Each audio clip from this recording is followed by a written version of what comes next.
The 16-year-old is charged with first-degree murder for killing his mother and stepfather. Pam and Kermit Jordan in their Woodland Park When these homicides happen, they tend to be some of the worst crime scenes you'll ever see.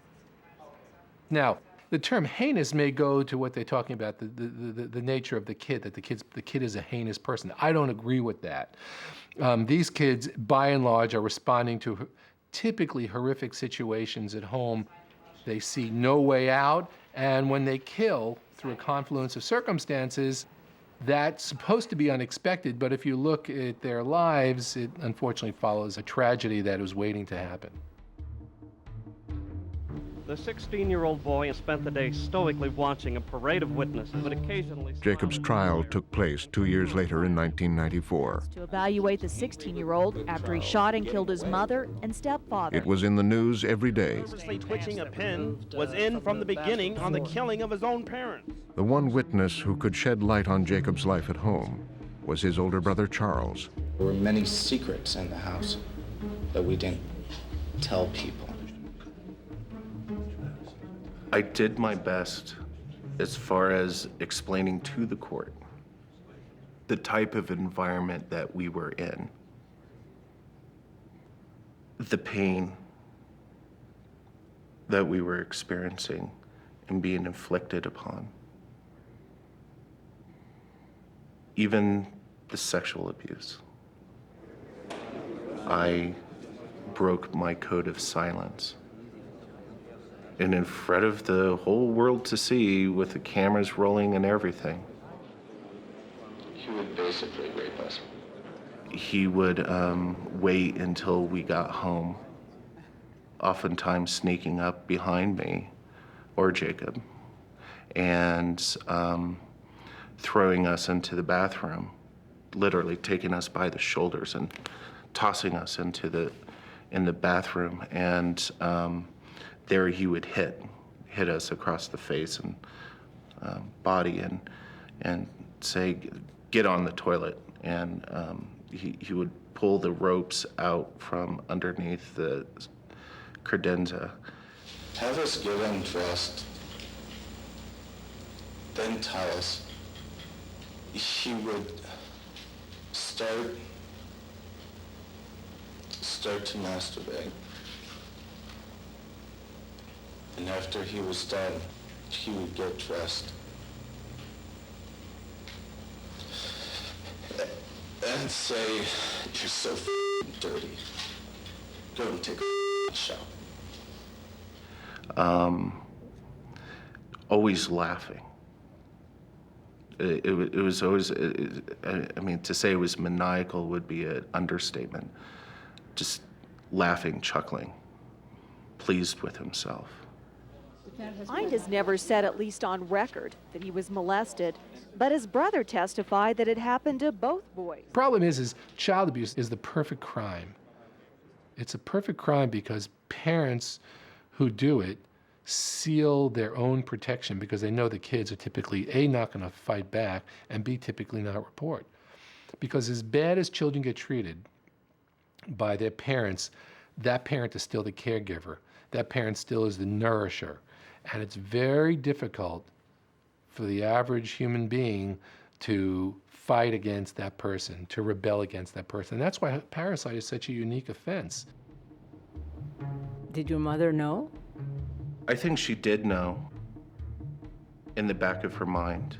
I think she was very much in denial about the true nature of Kermit.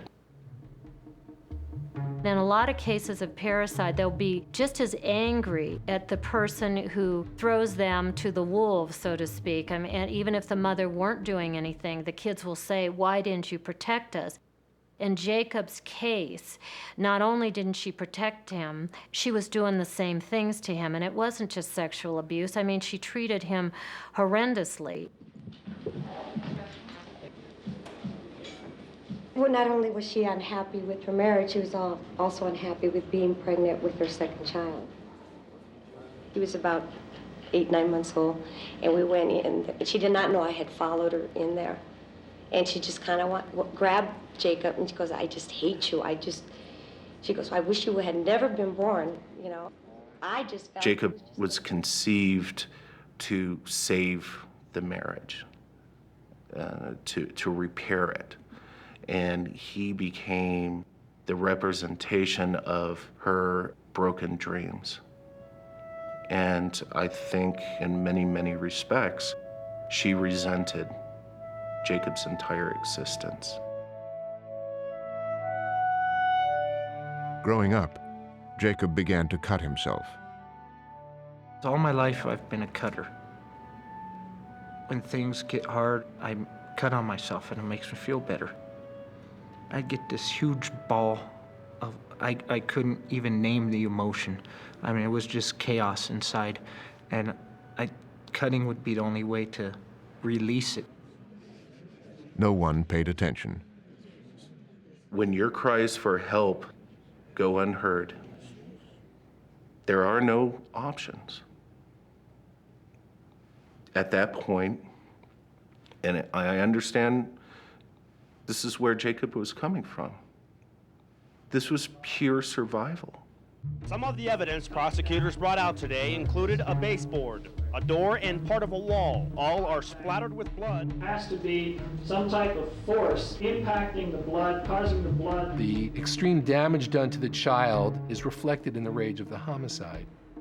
They have to use the baseball bat numerous times. They have to stab numerous times. They never fire one bullet from a gun, they fire the whole barrel. It's not just bang and you're dead. Never happens like that. Never, never, never.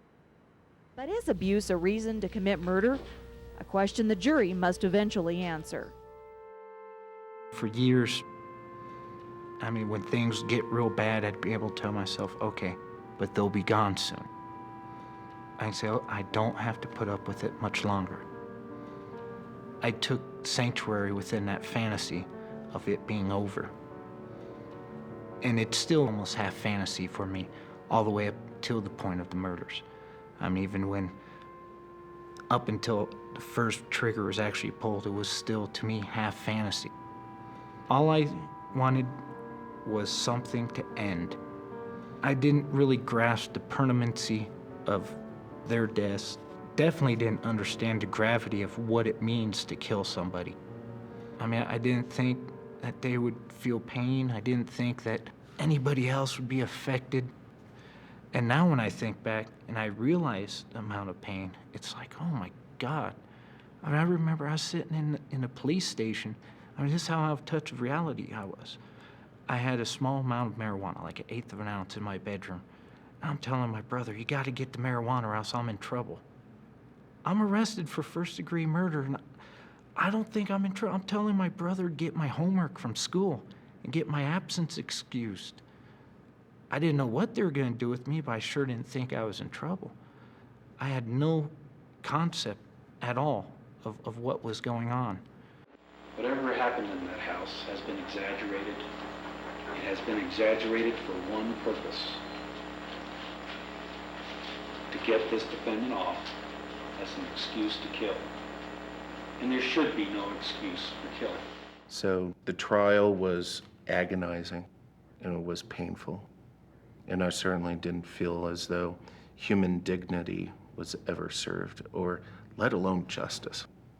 As to count number 1, we the jury find the defendant, Jacob Ine, guilty of first-degree murder of criminal. They came down with a first-degree murder sentence. They said, according to the letter of the law, first-degree murder is what he did. As to count number 2. If you look at around the country, the way people are treated who commit homicide, we treat most leniently those parents who kill their children, and we treat most harshly the teenagers who kill their parents.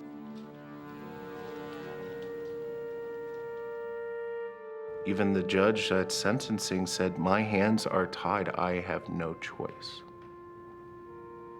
And she handed him his life sentence.